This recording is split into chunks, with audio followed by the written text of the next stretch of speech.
Assalamu alaikum, I'm Engineer Hamna Shakil. Welcome to the 5th online lecture of CE 117L Engineering Mechanics Lab. Today we are going to discuss experiment number 6, that is to measure the support reactions in a statically determinate beam. The objective of experiment number 6 is to find support reactions both experimentally and analytically, and then verify the analytical results using the experimental data. This experiment is based on the fundamental principle of equilibrium, which states that sum of forces is equal to 0 and sum of moments about any point is equal to 0. And it is also based on the principle of moments, which states that if the body or the system is in equilibrium, sum of all anticlockwise moments is equal to sum of all clockwise moments. Before discussing our experimental setup, we need to have a theoretical background about what is a beam, what is meant by statically determinate beam, and how do you find support reactions using law of equilibrium. Starting with the beam, a beam is a straight horizontal structural element that is primarily used to carry vertical loads. So here you can see in the illustration, you have a beam. This is the longitudinal axis of the beam. The beam is usually loaded vertically to the longitudinal axis. So we say that beam is a straight horizontal member that is used primarily to carry vertical loads. There are various different types of beams and they are usually classified according to the way they are supported. So here you can see that this beam is supported on a hinge support at one end and is supported on a roller support at the other end. So this type of beam is known as simply supported beam. And you can also see that when you apply a vertical load on this beam, the beam has the ability to bend. So we can say that the mode of deflection of the beam is primarily bending. Here you can see various types of beams. The first one is simply supported beam. And as we discussed in the previous slide, that beams are classified according to the type of supports. So here in simply supported beam, you can see that one end of the beam is resting on a hinge support, the other end of the beam is resting on a roller support. So the property of the hinge or a pin support is that it cannot move in the horizontal direction. This hinge support cannot move in the horizontal direction. Its movement is restricted in horizontal direction. Similarly, its movement is restricted in the vertical direction. But this hinge support is free to rotate. On the other hand, the movement of roller support in the vertical direction is restricted, but this roller support is free to move in the horizontal direction and it is also free to rotate. The next type of beam is a cantilever beam. A cantilever beam has a fixed support at one end and it is free at the other end. So the characteristics of fixed support are that your fixed support cannot move in the vertical direction, it cannot move in the horizontal direction, and it cannot rotate. So its motion is restricted in vertical direction, horizontal direction, and also in rotation. The third type of beam is a fixed supported beam. A fixed supported beam has fixed supports at both ends. And again, the characteristics of the fixed support is same, that it cannot move in the vertical direction, it cannot move in the horizontal direction, and it cannot rotate. If you apply load on these beams, the supports will have some support reactions. So if you apply a load on a simply supported beam, you'll see that because your hinge support cannot move in the vertical direction, it will have some reaction in the vertical direction. Your hinge support cannot move in the horizontal direction, it will have a reaction force in the horizontal direction. And your hinge support is free to rotate, so it will not have any moment. On the other hand, you have a roller support. Your roller support is free to move in the horizontal direction, it will not have any horizontal reaction. The only restriction on the roller support is that it cannot move in the vertical direction, so it will only have a vertical reaction here. Next is your cantilever beam. If you apply a load on a cantilever beam, you'll see that because your fixed support is restricted in the vertical direction, you'll have a reaction, a support reaction in the vertical direction. Its movement is restricted in the horizontal direction, so you'll also have a reaction in the horizontal direction. And also this fixed support cannot rotate, so it will also have a moment reaction. The third type is your fixed supported beam. If you apply a load on a fixed supported beam, you'll see that both fixed supports will have a vertical reaction, both will have a horizontal reaction, and both will have moment reaction. If you compare the bending of simply supported beam with fixed supported beam, you'll see that when you apply load on a simply supported beam, because simply supported beam is resting on a hinge and a roller support, and both supports are free to rotate, the bending of the beam will be like this. For the fixed support, because fixed supports cannot rotate, the bending of the beam will be like this. So you can see the difference between the beam that is resting on a roller and a hinge support and the beam that is having two fixed supports. Coming to the next term, that is statically determinate beam. The reaction forces that we discussed in the previous slide, we have to calculate those reaction forces. If you can calculate those reaction forces by simply using these three equilibrium equations, we say that the beam is statically determinate. Those three equilibrium equations are sum of forces in the x direction equals to 0, sum of forces in the y direction equals to 0, and sum of moments at any point in plane equals to 0. So if you can use these three equations to find the unknown reactions, you can say that your beam is statically determinate beam. On the other hand, if you cannot calculate the reaction forces by simply using your equilibrium equations, it means that you need some other methods to find the unknown reactions. If that is the case, you say that your beam is statically indeterminate. Let's elaborate this further. The statically determinate beam can also be defined as if the number of unknowns is less than or equal to the number of equilibrium equations, we say that the beam is statically determinate. So you have a simply supported beam. Support A is hinge support, support B is roller support. And if you apply load on the beam, so you're applying one vertical load and you're applying one horizontal load. So you'll have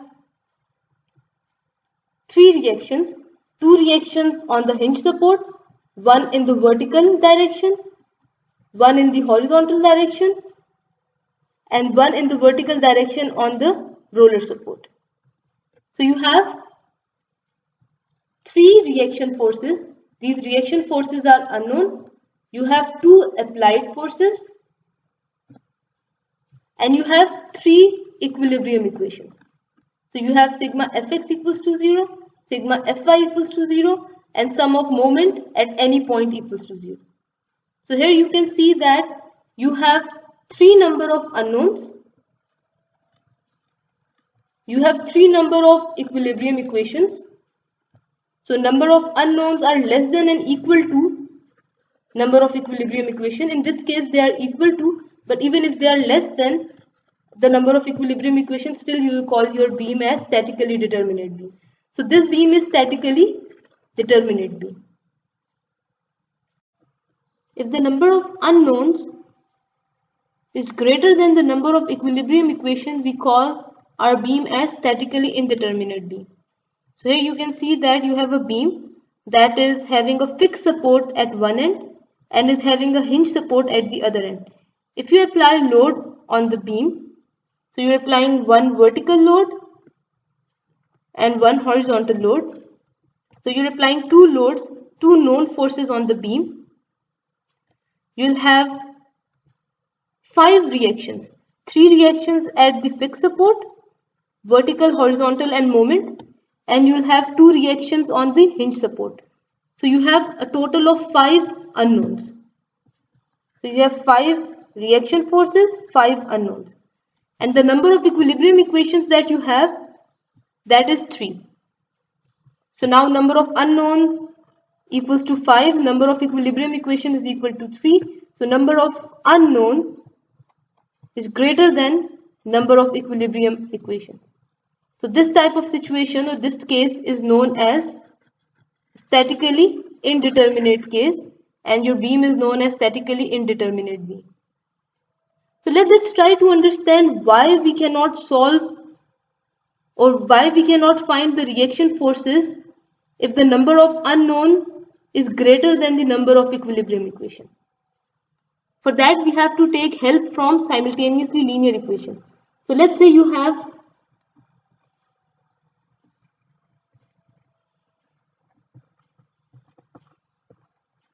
three unknowns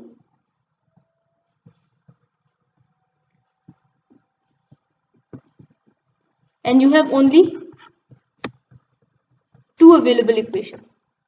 You cannot solve this system of linear equations because this is an indeterminate case. So number of unknowns x, y, z, that is 3, and the number of available equations, that is 2. So you cannot solve this simultaneously linear equation. You'll be able to solve this set of simultaneously linear equations if you have one more equation.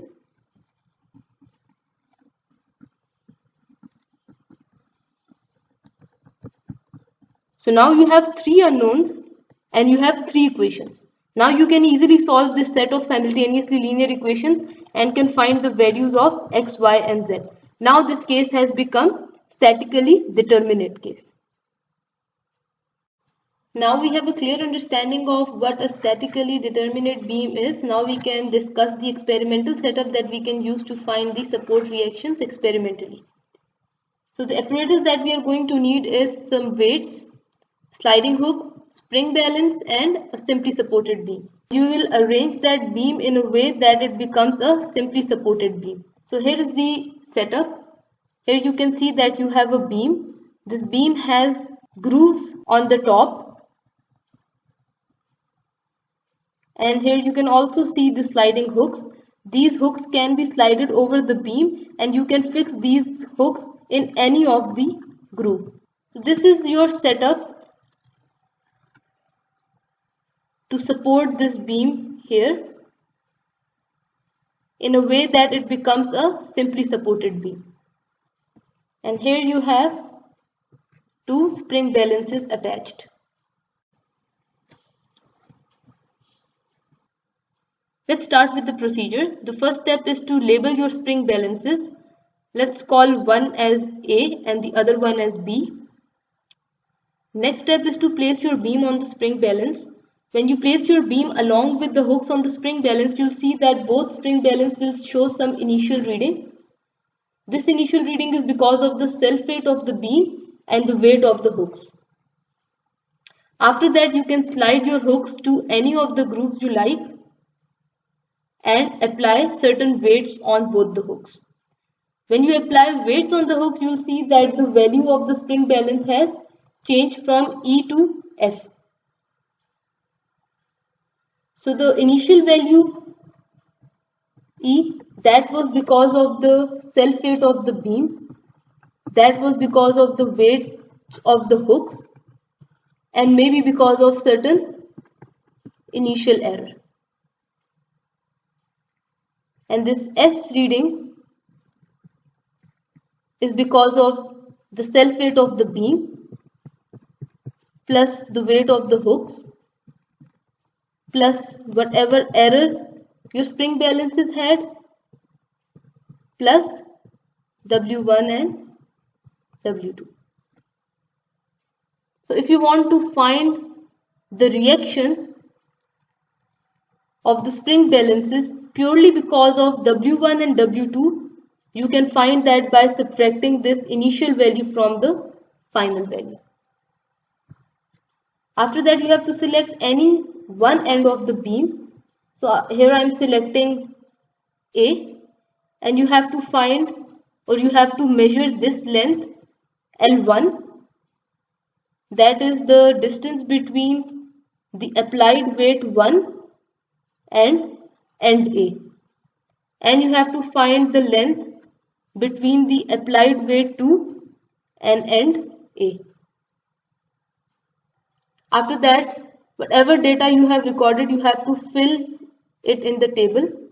So these EA and EB, these are the initial values of the spring balance when you place the beam and the hooks on it. Then you have to record the weights that you applied on the beam. Then you have to measure or read the readings of the spring balance after you have applied the weights. So the observed reading will become the final value of the spring balance minus the initial value, and you have measured the length, the distance of weight 1 from end A and the distance of weight 2 from end A. So these are the observed readings. Next thing that you need to do is to do the calculations. And after the calculations, you have to compare RA with OA and RB with OB, where OA and OB are observed reactions and RA and RB are calculated reactions.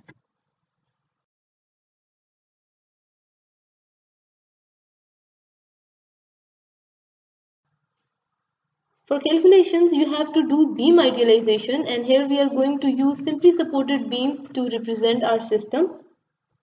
So we are using a hinge support at end A and a roller support at end B. But if you observe your experimental setup, you will see that there is no hinge support here, because the property of the hinge support is to restrict the horizontal movement. Here your beam is free to move in the horizontal direction.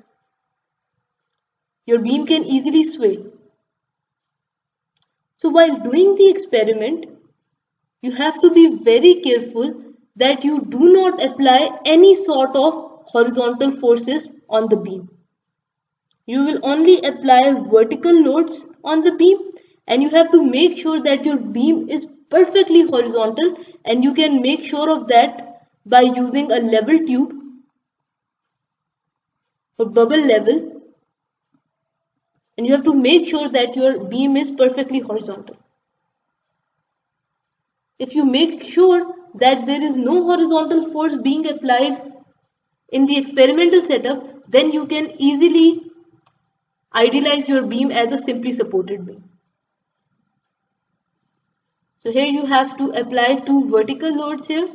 One is W1, that is acting at a distance of L1-A, and W2, that is acting at a distance of L2/A. After that, you have to draw the support reactions at A and a support reaction at B.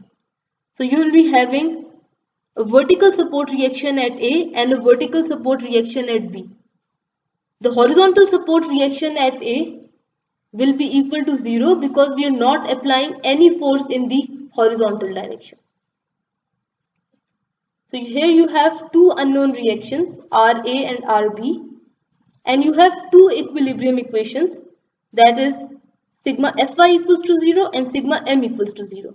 Here we are not taking sigma Fx equal to 0 as an equilibrium equation because we are not applying any horizontal force on the system, and we are not having any horizontal reaction on any of the support. So we are not including sigma Fx equals to 0 in our equilibrium equation. So here you have two unknown reactions and you have two equilibrium equations. So it means that your system is statically determinate beam, you can use your equilibrium equations to find the support reactions Ra and Rb. So let's see how we are going to do that.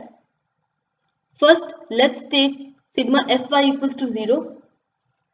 There are four vertical forces acting on the whole system. Two of them are applied load in the downward direction and two of them are reaction forces in the upward direction. So you have to take algebraic sum of these. So this will be positive Ra, positive Rb minus W1 minus W2 equals to 0. So you can simplify this as Ra plus Rb is equal to W1 plus W2. Second is sum of moment at any point equals to 0. So we are taking this A as our point. So here you can see that this Rb reaction force is causing an anti-clockwise moment about this point A, and the moment R is the length between line of action of this support reaction and this point A, and that is the total length of the beam. Similarly, this W1 is causing a clockwise moment about this point A, and the moment arm is the length between line of action of W1 and this point A. So that is L1A. W2 is also causing a clockwise moment, and the moment arm is the length between line of action of W2 and this point A. And if you see this RA, the length between the line of action of this reaction force R and this A, that is 0. So this RA is not causing any moment about this point A. So if you sum up these moments, RB is causing anti-clockwise moment and W1 and W2 are causing clockwise moment. So you can take clockwise moments as positive. So W1 multiplied by its moment arm plus W2 multiplied by its moment arm minus RB multiplied by its moment arm. So you can simplify this equation and you can write it like this. So you have got two equations. This is equation number 1 and this is your equation number 2. So if you observe these two equations, you will see that only unknown in these two equations are Ra and Rb, and in the second equation you have only Rb as unknown. W1 is known, W2 is known, here W1 is known, W2 is known, L1A is known and L2A is known. Also this length of the beam is also known. So you can plug in the values in this equation, you can find the value of Rb. After that you can plug in this value of Rb in this equation and you can find the value of Ra. So you can use the experimental data. Let's use the experimental data and calculate the reaction forces. So let's say that the initial value of spring balance A and spring balance B, because of the error plus the weight of the beam plus weights of the hooks, is 2.92 pounds. The weight that you put on the beam, that is 0.36 and 0.36 pounds. Then you have the final reading of the spring balance that has changed from 2.92 to 3.21, and the reading of spring balance B has changed from 2.92 to 3.34. Here you can find the observed reaction, the reactions that are purely caused by W1 and W2. You can find that by subtracting the initial value from the final value. Then you have the length of L1A, L2A, that is 10 inches and 36 inches respectively. And now you have to use this data to find Ra and Rb. So we have already derived the equations for Ra and Rb, which you can see here. This is your equation number 1 and this is your equation number 2.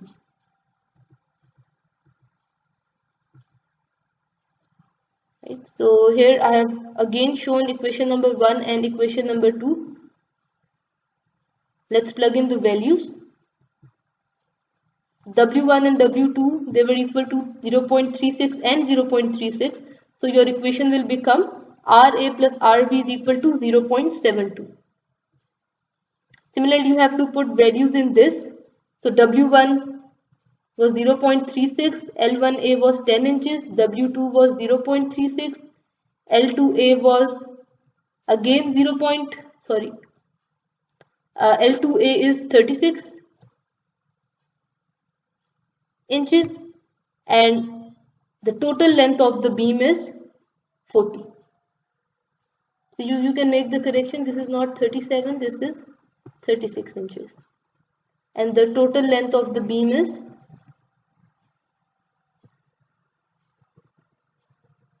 40 inches. So if you plug in all these values in the equation and you solve it, you will get that RB is equal to 0.41 pounds. So you can plug in the value of RB into equation number 1. So you will get RA plus RB is equal to 0.72, RA plus 0.41 equals to 0.72, and then you can find the value of RA. So you get the value of RA equals to 0.31 and you get the value of RB equals to 0.41.